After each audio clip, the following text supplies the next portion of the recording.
Les oppositions, les persécutions, les menaces sont les trois grandes forces dans le monde. Toutes ces forces, toutes ces puissances étaient mises en œuvre contre les disciples et contre l'Église. La première de ces puissances est la puissance de la religion. À cette époque, les Juifs étaient très fiers de leur religion. Ils avaient leur temple, leurs sacrifices.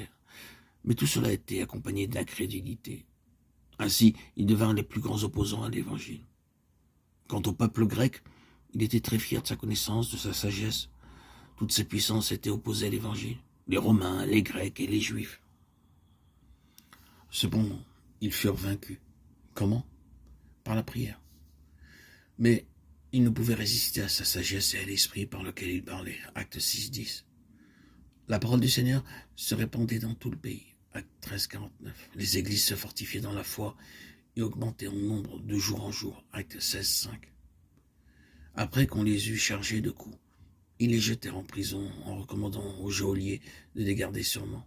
Le geôlier, ayant reçu cet ordre, les jeta dans la prison intérieure et leur mit les cèpes aux pieds.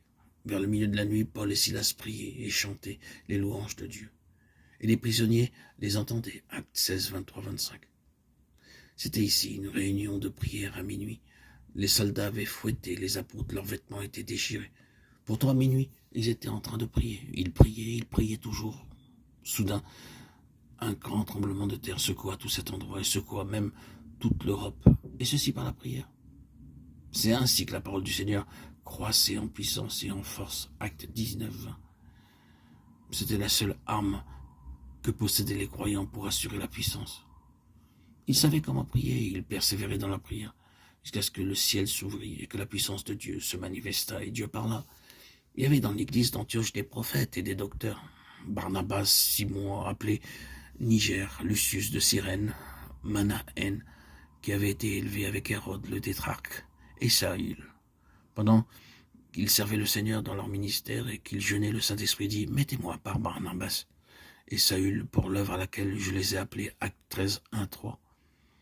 Ils priaient et Dieu parla. « Mettez-moi à part Barnabas et Saül pour l'œuvre à laquelle je les ai appelés. » Par cette seule voix, Dieu envoya le message à toute l'Europe. Ils savaient comment prier. C'est cela le grand besoin de nos jours. Apprendre à prier. Prier individuellement, prier corporativement, prier continuellement et pour chaque chose. Prier avec foi en tant que collaborateur avec Dieu. Prier en connaissant la pensée de Dieu. Prier jusqu'à ce que le ciel s'ouvre. Jusqu'à ce que l'ennemi soit défait. Jusqu'à ce que nous voyions les montagnes se fondre en présence de Dieu. C'est en priant de cette manière que nous apprendrons à devenir les collaborateurs de Dieu, avec Dieu, pour toute l'éternité. Comme le Seigneur commença son ministère par la prière, de la même manière, l'apôtre Paul commença son ministère par la prière. Le Seigneur lui dit, « Lève-toi, va dans la rue qu'on appelle la droite et cherche dans la maison de Judas un nommé Saül de Tarse. » Acte 9, 11. Jusqu'à ce jour, Ananias n'avait jamais rencontré Saül de Tarse. Mais il nous est dit que le Seigneur lui-même apparut à Ananias pour l'envoyer à ce moment précis vers Saül, qui était devenu Paul. Il entre dans la maison, mais il ne voit pas grand monde. Il n'aperçoit qu'un homme en prière. Cet homme, c'est Paul. Il n'a pas demandé « Qui es-tu et d'où viens-tu » Le Seigneur dit simplement « Va là-bas. Tu trouveras un homme en prière. » C'est celui-là, Paul. Le Seigneur ne dit pas, tu trouveras un homme grand ou petit ou ceci ou cela. Non, rien de tout cela, mais tu trouveras un homme en prière. C'est lui, Saül. Il commença son ministère dans la prière et continuait en suppliant qu'on veuille prier pour lui. Il était dépendant de la prière des autres, vivant lui-même une vie de prière. Il savait comment prier. Et c'est cela notre fardeau. Frères et sœurs en Christ, bien-aimés, que le Seigneur veuille nous enseigner ces jours-ci comment prier. Demandons-lui, Seigneur, apprends-nous à prier. Délie notre langue, éclaire-nous, donne-nous le discernement, fais-nous connaître ton esprit.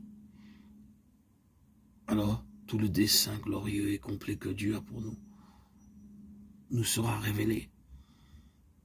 Qui que vous soyez, où que vous soyez, priez sur vos genoux, implorez le Seigneur. Vous serez exaucés.